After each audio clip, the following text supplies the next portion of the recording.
ملاقات کا دن آیا لیکن کسی سے ملاقات نہ ہو سکی۔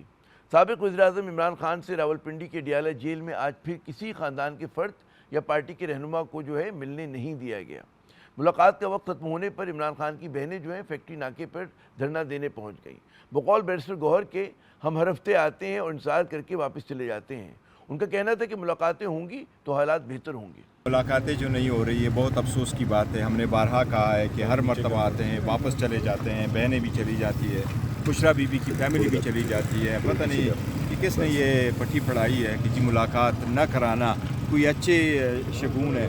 میں سمجھتا ہوں ملاقاتیں ہوگی، زیادہ ہوگی، لیڈرشپ کی ہوگی، وکلاء کی ہوگی، فیملی کی ہوگی تو بہتری آئے گی، تناؤ ختم ہوگا۔ اب یہ ختم ہونا چاہیے۔ بیرسٹر گوہر کا یہ بھی کہنا تھا کہ 8 فروری کو شٹر ڈاؤن اور پہیہ جیم ہڑتال کا اعلان ہے اور احتجاج وہ پرامن اور مہذب انداز میں ہوگا۔ 8 فروری کے حوالے سے ہمارا وہی پیغام ہے جو نیشنل کانفرنس میں ہوا ہے، شٹر ڈاؤن اور پہیہ جام۔ میں نے ہمیشہ سے اپنے سپورٹر ورکر سب کو کہا ہے کہ جب بھی آپ رہے آپ پرامن رہے۔ دوسری جانب خیبر پختونخوا کے وزیر اعلیٰ سہیل آفریدی کے خلاف نون لیگ کے وزراء اور رہنماؤں کے ساتھ ساتھ پاکستان پیپلز پارٹی کی تنقید بڑھتی جا رہی ہے۔ سہیل آفریدی کے دورہ سندھ کا آغاز بڑا مثبت رویوں اور اختتام اچھی خاصی تلخیوں اور الزامات کے ساتھ ہوا۔ پاکستان پیپلز پارٹی کے سینئر صوبائی وزیر شرجیل میمن نے الزام لگایا کہ پی ٹی آئی نے کراچی میں 9 مئی جیسا واقعہ کرنے کی کوشش کی۔ پریس کانفرنس سے خطاب کرتے ہوئے شرجیل میمن نے کہا کہ ایک سیکیورٹی تھریٹ آئی جس کے متعلق خیبر پختونخوا حکومت کو آگاہ کر دیا گیا تھا۔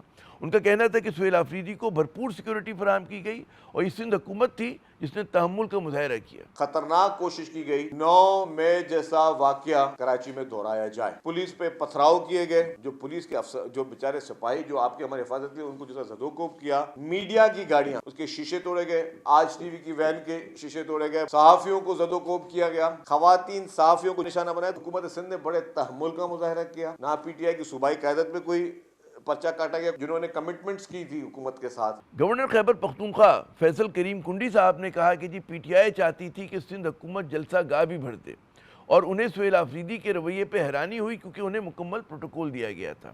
ویسے پنجاب حکومت کی ترجمان نظمہ بخاری تو پہلے ہی کہہ چکی ہیں کہ سہیل آفریدی کا ان کو ڈسکوالیفائی کر دیا جائے، یعنی کہ ان کی نااہلی کا مطالبہ وہ کر چکی ہیں، کیونکہ ان کا دعویٰ ہے کہ ریڈیو پاکستان کی عمارت پہ حملہ کرنے میں وہ ملوث ہیں، جس کے بقول ان کے ناقابل تردید شواہد حکومت کے پاس موجود ہیں۔ اسی طرح وزیر مملکت برائے داخلہ طلال چودھری صاحب نے فرمایا کہ اگر سہیل آفریدی کو دہشت گردوں سے اتنی ہمدردی ہے تو وہ افغانستان تشریف لے جائیں۔ قومی بیانی کے مخالف کوئی گفتگو بقول ان کے برداشت نہیں کی جائے گی۔ لیکن سوال یہ ہے کہ D G I S P R سے لے کر وفاقی حکومت اور اس کے اتحادیوں کو سہیل آفریدی کیوں آنکھوں میں اتنا کھٹک رہے ہیں؟ کیا وجہ ہے کہ دہشت گردی جیسے اہم معاملے پر صوبے کے وزیر اعلیٰ سے سنجیدہ مذاکرات اور اعتماد سازی کے بجائے اس طرح کے منفی بیانات کے ذریعے بات ہو رہی ہے؟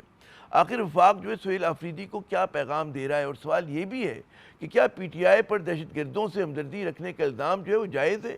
یہ بھی سوال ہے کہ سہیل آفریدی اپنا موقف اسٹیبلشمنٹ اور وفاق کے سامنے مؤثر انداز رکھنے میں کیوں ناکام ہے؟ بات کرنے کے لیے ہمارے ساتھ موجود ہیں نون لیگ کے رہنما اختیار ولی صاحب اور تحریک انصاف کے شوکت یوسف زئی صاحب۔ اختیار صاحب بہت شکریہ اپنا قیمتی وقت دینے کا۔ وہ کہتے ہیں نا کہ اپنی سادگی، انکساری اور شائستگی کی وجہ سے سہیل آفریدی صاحب نے کراچی میں بہت سو کو متاثر کیا۔ کیا وجہ ہے کہ نون لیگ اور آپ کے اتحادی پاکستان پیپلز پارٹی اس نوجوان وزیر اعلیٰ پہ اتنی زیادہ تنقید کری ہے؟ آخر ان سے اتنی بڑی کیا خطا ہو گئی؟ جی بسم اللہ الرحمن الرحیم۔ بہت شکریہ عامر ضیاء بھائی۔ بات ایسی ہے اگر وہ متاثر کر سکتے ہیں تو یہ اچھی بات ہے اور ہم تو خوش ہوتے ہیں، کیونکہ وہ تو پیغام لے کر آئے تھے کراچی والوں کے پاس، سندھ والوں کے پاس، کہ اگر یونیورسٹیاں بند کروانی ہے تو میں آ گیا ہوں، اگر اس کی جائیدادیں نیلام کروانی ہے یونیورسٹیوں کی تو میں آ گیا ہوں، اگر کوئی کالج بند کرانے ہیں، آپ نے اس کا پٹھا بٹانا ہے تعلیم کا تو میں حاضر ہوں، اگر آپ نے کوئی ہسپتالوں میں کوئی ناقص کارکردگی چاہیے تو میں بھی حاضر ہوں اور میری ٹیم بھی حاضر ہے۔ یہ تو یہاں وہ تو یہ پیغام لے کر پہلے چلتے ہیں۔ مطلب ہماری کوئی اچھی حالت نہیں کراچی میں، آپ کو تو پتہ ہی سڑکیں ٹوٹی ہوئی ہیں، ہمارا کتے گھوم رہے ہیں، اور جس دن آپ انفراسٹرکچر بڑا کمزور ہے ہمارا۔ جی آپ جس دن خیبر پختونخوا جائیں گے آپ ہمارے اسپتالوں کی حالت دیکھیں گے، جب ایک ہسپتال کے باہر آپ کو 300 350 مریض محض اس لیے نظر آئیں گے جو یہ آپ کو کہتے ہوئے نظر آئیں گے کہ اندر کوئی مریض مر جائے آئی سی یو کے بیڈ پر کہ میرا مریض داخل ہو جائے تو آپ کو پتہ چل جائے گا۔ ہم تو ایسے زمانے میں رہتے ہیں جیسے پتھر کا زمانہ ہے. اچھا سیاح صاحب، وہ آپ نے کارکردگی کی بات کی کہ خیبر پختونخوا میں بہت بری کارکردگی ہے، تو کارکردگی تو سندھ میں بھی بہت ساری چیزوں کے اوپر اچھی نہیں ہے، بلوچستان میں بھی نہیں ہے، ساؤتھ پنجاب آپ دیکھ لیں، پنجاب میں بھی مسئلے ہیں. تو کارکردگی مسئلہ نہیں ہونا چاہیے سہیل آفریدی کا، کیونکہ کسی بھی وزیر اعلیٰ نے کوئی بہت ہی چھکے یا سینچری نہیں ماری ہوئی ہے. کیا وجہ ہے حقیقتاً جو اتنا زیادہ وہ تنقید کی زد میں ہے؟ عظمہ بخاری صاحبہ ان کی ڈسکوالیفیکیشن کا مطالبہ کر رہی ہیں، طلال چودھری جو ہیں وہ ایک اس میں بات کریں، ہوا کیا، خطا کیا ہے بڑی؟ جی سب سے پہلے میں آپ کو کارکردگی کا جواب دے دیتا ہوں کہ آپ ہمارے صوبے میں نہیں آئے نا، آپ کو پتہ نہیں ہے. ہمارے صوبے میں اگر کسی کو بیماری لگ جاتی ہے تو وہ اپنے علاج کے لیے پنجاب جاتے ہیں. برین ڈرین کی اگر بات کریں تو خیبر پختونخوا میں جتنے نوجوان اس ملک سے جا رہے ہیں اس میں سب سے بڑی تعداد خیبر پختونخوا کے لوگوں کی. اور خیبر پختونخوا کے لوگ جو ہیں ملک سے باہر کیا وہ پنجاب کی طرف اور کراچی اور سندھ کی طرف زیادہ جو ہے وہ رخ کرتے ہیں. ہماری ایک بہت بڑی آبادی جو ہے وہ پنجاب، اس میں کوئی قباحت نہیں ہے، یہ ایک ملک ہے. لیکن اگر وہاں پر کوئی اتنی آئیڈیل سچویشن ہوتی شاید لوگ وہیں پہ رہتے. لیکن اگر کمپیریٹیولی لوگ تھوڑے سے بہتر کی جگہ پہ جاتے ہیں تو خیبر پختونخوا کے لوگ they prefer to go and to migrate to Punjab. تو اس کی وجہ یہ ہے کہ وہاں پر علاج بہتر ہے، وہاں پہ بزنس بہتر ہے، وہاں پہ لائف سٹائل بہتر ہے. اب دوسری بات جو آپ نے کی کہ ڈسکوالیفیکیشن کی، تو یار عامر ضیاء صاحب مجھے یہ بتائیے، فورنزک لیب کی رپورٹ جب آ جاتی ہے اور جب اس میں ایک بندہ 9 مئی میں ملوث پایا جاتا ہے، so is there any fine any good reason to remain in the being the chief executive of the province? یہ پوائنٹ آیا آپ کا، مجھے خطا کلامی کرنے دیں. ہاں آپ نے دو بڑی اہم باتیں کی. میں چاہوں گا کہ وہ پی ٹی آئی کے دوست شوکت یوسف زئی صاحب نے ذرا سا تاخیر سے میں جوائن کیا، لیکن خدا کا شکر ہے کہ کر لیا ہے. شوکت صاحب سب سے پہلے تو یہ بتائیے کہ الزام ہے کہ سہیل آفریدی صاحب جو ہیں ریاست کا ایک بیانیہ ہے دہشت گردی کے خلاف جنگ میں، اس کو جو ہے وہ چیلنج کر رہے ہیں. پھر عظمہ بخاری صاحبہ کے جو ہے مطلب ہے الزام ہے کہ ریڈیو پاکستان میں حملے میں ملوث ہیں اور ان کے بقول کے ناقابل تردید شواہد ہیں. کیا کہیں گے؟ بسم اللہ الرحمن الرحیم. بہت شکریہ. دیکھیں جب ان کے پاس اپنے کارکردگی نہیں ہے اور سب دوسروں کو اس پر نشانہ بنانے کا جو انہوں نے عمل شروع کیا ہے، اب لوگ ان سے پوچھ رہے ہیں، کیونکہ انہوں نے عمران خان کی جب حکومت ختم کی تھی تو لوگ ان سے پوچھ رہے ہیں آپ کہ جی آپ بتائیں کہ آپ نے کیا کیا ہے. آپ نے معیشت کا کیا صورتحال بنا لی ہے، آپ ملک کے کیا حالات بنا لیے، آپ نے سپریم کورٹ کو 2 حصوں میں تقسیم کر دیا، اپنے اقتدار بچانے کے لیے آپ نے عوام کو 1 روپے کا ریلیف تو دیا نہیں ہے، لیکن جو ظلم زیادتی آپ کر رہے ہیں یہ کب تک برداشت ہوگا. یہ چیزیں نہیں بیان کر رہے ہیں، صرف یہ کہہ رہے ہیں کہ جی خیبر پختونخوا بھائی جتنے اموات سندھ کے اندر گٹر کے ڈھکن نہ ہونے کی وجہ سے لوگ مر رہے ہیں، یہاں پہ پنجاب کے اندر کچے کے ڈاکو جو لوگ مارے جا رہے ہیں، اتنے تو دہشت گردی میں بھی نہیں مر رہے ہیں. تو یہ جو ہے نا اس طرح کی باتیں کرنا، ایک دوسرے کے اوپر الزام تراشی کرنا، اس سے میں سمجھتا ہوں یہ نالائکی ہے ان کی. اپنی پرفارمنس بتائیں تو لوگ کہیں گے جی آپ نے بہت اچھی پرفارمنس دی. پرفارمنس پہ تو میں نے بھی ان سے پوچھا تھا. اب یہ جو بات ہو رہی ہے دہشت گردی کی اور دہشت گردی کے خلاف بیانیے میں حکومت کا ساتھ نہ دینے کی، ریاست کا ساتھ نہ دینے کی، اس پہ اگر کوئکلی رسپونس کر دیں آپ. جی رسپونڈ کر دیں. دیکھیں یہ غلط بیانی ہو رہی ہے. ہم سب سے زیادہ متاثرہ صوبہ ہم ہیں، سب سے زیادہ ضرورت امن کی ہمیں ہیں، اور بدقسمتی یہ ہے کہ اب نون لیگ خود ڈیوائیڈ ہے 2 حصوں میں خیبر پختونخوا کے اندر. جو ایک دڑا ہے جو امیر مقام صاحب اس کے صدر ہیں، ان کے بھائی وہاں پہ جو ہے وہ اپوزیشن لیڈر ہیں صوبائی اسمبلی میں. اب پچھلے دنوں جو اے پی سی ہوئی ہے اس میں وہ، اور اس طرح جو گورنر ہے ہمارے پیپلز پارٹی سے وہ، جے یو آئی، این پی، اور یہ سارے لوگ نے مل کر ایک اعلامیہ بنایا کہ جی ہم نے دہشت گردی کے دوران ہم نے آپریشن بھی دیکھ لیے، مذاکرات بھی دیکھ لیے. اب ہم نے آئندہ جو ہے نا ایک 15 نکاتی ایجنڈے پہ چلنا ہے تاکہ زیادہ کم سے کم کولیٹرل ڈیمیجز ہو اور ہمارے جو جوان ہیں ان کی شہادتیں کم ہوں. اب یہ جو 14-15 نکات ہے اس پہ ان کی اپنی پارٹی نے سب نے مل کے وہ بنایا، وفاقی حکومت کو بھیجا. اب وفاقی حکومت جو ہے وہ بزید ہے کہ نہیں ہم نے جو فیصلہ کیا ہے وہی ہوگا. تو اب اس پہ مسئلہ اس پہ ہے، اگر یہ بیٹھ جائے وہ جو 15 نکات ہے وہ ڈسکس ہو جائے کہ جی اس میں کہاں خرابی ہے، اچھا آپ کو کون سا نقطہ پسند نہیں ہے. عام نقطہ اٹھایا آپ نے. میں چاہوں گا کہ اختیار ولی صاحب سے اس پہ میں ذرا سے ان کی رائے لوں. اختیار صاحب، جمہوریت میں تو پالیسی پہ اختلاف رائے ہوتا ہے، مطلب ہے کہ ہدف آپ کا ایک ہو سکتا ہے لیکن حکمت عملی کے اوپر جو ہے بحث مباحثے کی گنجائش ہوتی ہے، تو اس پہ پھر اتنے سخت بیانات دینے کی ضرورت کیوں پیش آ رہی ہے؟ جو کہہ رہے ہیں کہ جی 15 نکات ہیں، بیٹھ کے بات کر لیں، کسی پہ اختلاف ہے مطلب ہے وہ بات کر لیجیے، کیا حرج ہے اس کے اندر؟ دیکھیں، جہاں تک کہ یہ کہتے ہیں نا انہوں نے کوئی جامع مشترکہ اعلامیہ بنایا تھا، تو پہلے اس مشترکہ اعلامیہ کو تو یہ خود مان لینا. ان کے تو اپنے وزیر اعلیٰ نے کل اس کو نل اینڈ وائٹ قرار دے دیا. وہ تو کہتے ہیں نہ دہشت گردی ہو رہی ہے اور نہ اس میں افغانستان ملوث ہے، نہ اس میں ٹی ٹی اے پی ملوث ہے. تو پھر تو نہ ٹی ٹی اے کی بات کرتے ہیں نہ ٹی ٹی پی کی بات کرتے ہیں. تو پھر اب ان کی کسی اعلامیہ کی حیثیت کیا رہ جاتی ہے جس کو یہ خود ان کا وزیر اعلیٰ تسلیم نہیں کرتا؟ تو ہم سے کیا آپ تسلیم کروانا چاہتے ہیں؟ آپ نے تو کل زیرو میں ضرب دے دیا. 100 میرے خیال میں 150 سے زائد بچے مر گئے تھے اے پی ایس میں. آپ نے تو ان کے بھی شہادت کو نل اینڈ وائٹ قرار دے دیا. آپ نے تو کوچہ رسالدار میں جو 125 سے زائد لوگ مارے گئے تھے اس کو بھی آپ نے زیرو میں ضرب دے دیا. جو مینا بازار میں دھماکے ہوئے تھے آپ نے اس کو بھی بلا دیا. آپ نے ملک سعد کے خون کے ساتھ بھی اس کا بھی آپ نے ہوا میں ہی اڑا کے رکھ دیا. جو صفت غیور کا واقعہ تھا، یہ روز جو ہمارے شہداء مارے جاتے ہیں، پولیس لائنز میں جو دھماکے ہوئے تھے، آپ نے تو سب کو زیرو میں ضرب دے دیا. آپ کی ٹیررزم کے متعلق کوئی پالیسی ہے ہی نہیں. You stand nowhere. جناب تو مطلب میں سمجھتا ہوں کہ وہ جو بات عمران خان صاحب کرتے تھے کہ آ جاؤ ہم تمہیں دفتر دیتے ہیں، فنڈ دیتے ہیں، فیسیلیٹیٹ کریں گے، آپ کی سہولت کاری کریں گے، تو آپ وہی کر رہے ہیں. اور یہ جو 9 مئی کے ہوا تھا، تو مجھے یہ بتائیے عامر ضیاء صاحب، میرا محترم شوکت یوسف زئی صاحب بھی بیٹھے ہوئے ہیں، مجھے یہ بتائیے کہ جی ایچ کیو پر حملے کون کرتے ہیں؟ ریڈیو پاکستان پر اور کور کمانڈر ہاؤس پر حملہ کون کرتا ہے؟ اچھا ان کی ویڈیوز، یہ بات آگئی، آپ نے کچھ بڑے اہم نکات اٹھائے. بات میری میں سن لیجئے نا ذرا، میں جملہ پورا کر لوں. فورنزک لیب سے رزلٹ آتے ہیں کہ اس میں ان کی پارٹی کے لوگ ملوث ہیں. یہ تو فورنزک لیب کی رپورٹ تو ابھی آئی ہے. انسانی آنکھوں نے تو ان کو خود دیکھا ہے.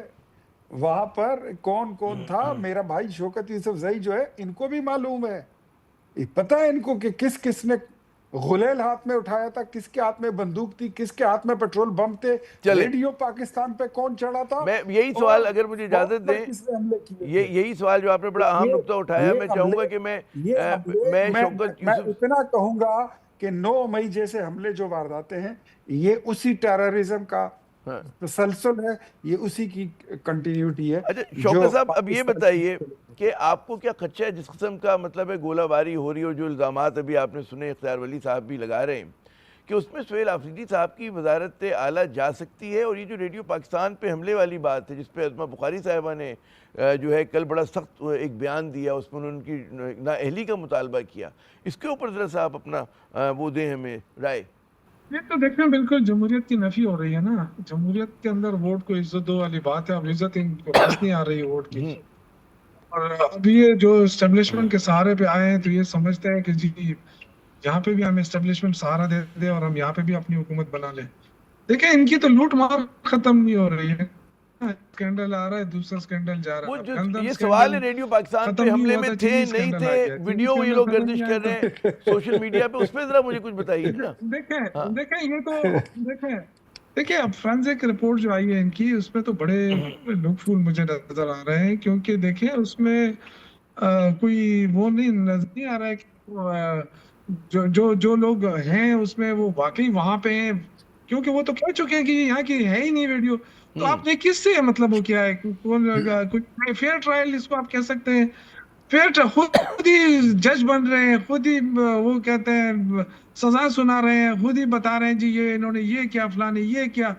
اس طرح نہیں ہوتا ہے. جب بھی کوئی الزام لگتا ہے تو اس کو بلا کے اس کو اچھا یہ جو ہے میں یہ سمجھتا ہوں کہ یہ بگلاٹ کا شکار ہے. موجودہ حکومت جو ہے نا، جب سے سہیل آفریدی جو ہے نا وزیر اعلیٰ بنا ہے، اس وقت سے ان کے خلاف سازشیں ہو رہی ہیں. ایک نوجوان ہے اور ظاہر ہے ان کا مقابلہ نہیں کیا جا سکتا. جو انہوں نے پچھلے پنجاب کے دورے میں اور پھر سندھ کے دورے میں جو انہوں نے اپنے وہ شاید لگتا ہے کہ ان کے چکے چھڑا دیے ہیں. اب وہ مجھے نہیں لگ رہا ہے کوئی نہ کوئی سازش ضرور کریں گے، لیکن یہ ضرور سوچیں کہ اس سے ملک کو نقصان ہوگا. اچھا یہ بڑا اہم بات کی آپ نے. آج تک میرے بھائی کو صرف اتنا بتانا چاہتا ہوں کہ جو 15 نکات ہیں اس پہ آج بھی وزیر اعلیٰ قائم ہے، ہم سارے قائم ہیں، لیکن بدقسمتی ہے کہ آپ کے وزیر داخلہ نے ابھی تک وہ 15 نکات کا جواب نہیں دیا، وزیر اعظم نے نہیں دیا، اسپیکر نے نہیں دیا، سینٹ چیئرمین نے نہیں دیا. بار بار ہم ان کو خط لکھ رہے ہیں کہ آپ کو ہم نے 15 نکات بھیجے ہیں، ہمارا صوبہ جل رہا ہے، ہمارے ساتھ بیٹھے ہیں، ہم دہشت گردی کے خاتمے کے لیے آپ کے ساتھ تعاون کرنے کے لیے تیار ہیں. یہ کب ہم نے کہا ہے کہ ہم آپ کے ساتھ تعاون کے لیے تیار نہیں ہیں؟ کب ہم نے کہا ہے کہ ہم ریاستی اداروں کے ساتھ نہیں ہیں؟ مجھے ایک بیان تو بتا دیں ہڑا نا، بس ایسے ہی بس نہیں ہے تو دہشت گردی کے خلاف ہے، عامر صاحب نہیں ہے آپ یہ خود تو ہی بتا دیں. میں اچھا میں خطہ کلامی کروں گا. بڑے اہم نکات دونوں طرف سے اٹھائے جا رہے ہیں. اب یہ جو انہوں نے جملہ کہا کہ جی خود ہی وکیل استغاثہ بھی ہیں آپ لوگ، حکومت کی بات کر رہے ہیں، وہ خود ہی منصف بھی اور خود ہی جلاد کا بھی کردار ادا کر رہے ہیں. جملہ اچھا ہے، یہ تو میں ایسے ہی اپریشیٹ کر رہا ہوں لٹریری گراؤنڈز کے اوپر. لیکن مجھے یہ بتائیے کہ یہ جو ایک بیانیہ چل رہا ہے کہ جی سہیل آفریدی صاحب جو ہیں اتنے چیزوں میں ملوث تھے اور ان کو جو ہے وزیر اعلیٰ نہیں رہنا چاہیے، نااہل قرار دینا چاہیے، آپ کے خیال میں اختیار ولی صاحب اگر ہٹایا جاتا ہے، کوئی آپ لوگ واقعی اس کو سنجیدہ آپشن کے طور پہ لیتے ہیں، تو ایک مقبول پاپولر گورنمنٹ کے نمائندے کو ہٹانا کیا اس کے اثرات ہوں گے اس صوبے کے اوپر جو کہ پہلی مسائل کا شکار ہے، جہاں پہ پہلی ٹی ٹی پی کا چیلنج ہے، پی ٹی ایم کا چیلنج ہے، تو وہاں پر آپ کیا سمجھتے ہیں کوئی سنجیدہ آپشن ہو؟ یہ جو کہہ رہے ہیں کہ جی گفتگو نہیں کر رہے آپ لوگ، 15 نکات ہم نے دیے ہوئے ہیں. جی حضور ذوالفقار علی بھٹو سے کون زیادہ مقبول تھا، لیکن قانون ہی تھا، ان کو پھانسی ہو گئی. آج تو عدالت اس پہ معافی بھی مانگ رہی ہے. ثابت ہوا نا غلط ہو گئی تھی پھانسی. بتا رہا ہوں نا، بتا رہا ہوں. نواز شریف جو تھے ان کو ایک ایسے کیس میں ملوث کر دیا گیا تھا کہ انہوں نے جہاز اغوا کیا ہے، جھوٹا کیس تھا. مجھے یہ بتائیے کہ جو سہیل آفریدی صاحب ہیں، کیا وہ خود اپنی سوشل میڈیا اکاؤنٹ پر خود یہ نہیں کہتے ہیں کہ میں کور کمانڈر ہاؤس پہنچ گیا ہوں؟ کیا وہ خود نہیں فرماتے ہیں کہ سب دوست یہاں پر پہنچے اپنے قائد کی خاطر، عمران خان کی خاطر، ایمان کی خاطر، اور اپنے اپنے ٹارگٹ کو اچیو کرو؟ اس میں دوسری کوئی بات ابہام والی رہ جاتی ہے؟ I think so, no. کوئی چیزیں جب ابہام کی نہیں ہوتی ہیں وہ نہیں ہوتی ہیں. ہم ایک صوبے کے لوگ ہیں، ہم ایک دوسرے کو جانتے ہیں کہ کون کہاں پر تھا 9 مئی کو، 8 مئی کو، 10 مئی کو، 11 مئی کو. یہ تو آپ کا پوائنٹ آ گیا کہ آپ نے جو الزامات لگائے. میں کہہ رہا ہوں کہ اگر آپ لوگ جو موو ہے آپ کے ذہن میں کرنے کا وہ کر دیتے ہیں تو اس کے کیا اثرات ہوں گے صوبے پہ؟ کیا اثرات ہوں گے؟ نازک صورتحال، اور وہ جو ہم غلطی کر چکے ہیں جی بھٹو کے اوپر وہ دوبارہ دہرائیں گے؟ مجھے یہ بتائیے، اثرات تو جو بھی ہوں گے وہ سنبھل جائیں گے. مجھے یہ بتائیے کہ جو قانون ہے کیا سہیل آفریدی صاحب اس سے بڑے ہیں؟ اور اس کو کہہ دیں کہ وہ معصوم ہیں یا وہ نوجوان ہیں، ان کو جانے دیے جائے. آپ یہ کہنا چاہ رہے ہیں؟ آپ چاہتے ہیں کہ وہ میں نہیں کہہ رہا، میں تو سوال اٹھا رہا ہوں. اور ہماری یہ مطلب ہے کئی مرتبہ ایسا ہوا نا کہ ہم تو یہ کہتے ہیں نواز شریف صاحب کو صلاح ہوئی تھی، پھر وہ سعودی عرب تشریف لے گئے، معاہدہ ہو گیا تھا. تو ہماری یہاں تو اس طرح کی چیزیں ہوتی رہتی ہیں. خیر صاحب نواز شریف کا کیس ہی میں نے آپ کو بتا دیا کہ ان پہ طیارہ اغوا کیس تھا. اس وقت تو سچا کیس سمجھا جا رہا تھا نا. وہ تو اب ہم لوگ کہہ رہے ہیں اتنے برس کے بعد. لیکن عامر ضیاء صاحب مجھے آپ کا ابھی بھی یاد ہے کہ پھر بعد میں آپ نے اس کا ذکر اپنے پروگراموں میں کیا تھا کہ وہ ایک جھوٹا کیس تھا. میں نے آپ کے پروگراموں میں خود میرے خیال میں تو کورٹ رولنگ کو اس طرح چیلنج نہیں کرتا. لیکن خیر، تو آپ نے بڑی اہم بات کی. میں ایک اور موضوع پہ چاہوں گا کہ ہم جائیں، اور میں شوکت یوسفزئی صاحب سے پوچھوں گا کہ آج بھی بیرسٹر گوہر نے کہا کہ 8 فروری کو جو ہے مطلب احتجاج ہوگا، پہیہ جام ہوگا. تو یہ بس بتائیے کہ کیا آپ لوگوں کا ارادہ ہے، ایک دن کا احتجاج ہوگا یا یہ احتجاج کا آغاز ہوگا؟ 8 فروری کا دن ہم اس لیے نہیں بلانا چاہتے کہ یہ تاریخ کو یاد رہنی چاہیے کہ اس دن عوام کے مینڈیٹ کو چرایا گیا. چوریاں نے بہت کی ہیں، لیکن یہ اتنی بڑی ہے کہ یہ بلانے نہیں دیں گے ہم ان کو، اور نہ ہی قوم کو بلانے دیں گے. ہم ہر 8 فروری کو جو ہے احتجاج کے طور پہ منایا جائے گا اس کو، اور یہ یادداشت دی جائے گی کہ پاکستان کے اندر کا گلا اس دن گھوٹنے کی کوشش کی گئی، اور ہم تھے کہ ہم کھڑے رہے اور مسلسل کوشش کرتے رہے کہ ملک کے اندر جمہوریت رہے. آج دیکھیں نا، سپریم کورٹ ایک ادارہ ہوتا تھا، اس کو 2 حصوں میں تقسیم کر دے گا، اور اس کے بعد آپ دیکھیں کہ بڑے دعوے ہوئے کہ جی معیشت ہم پہل کر رہے ہیں،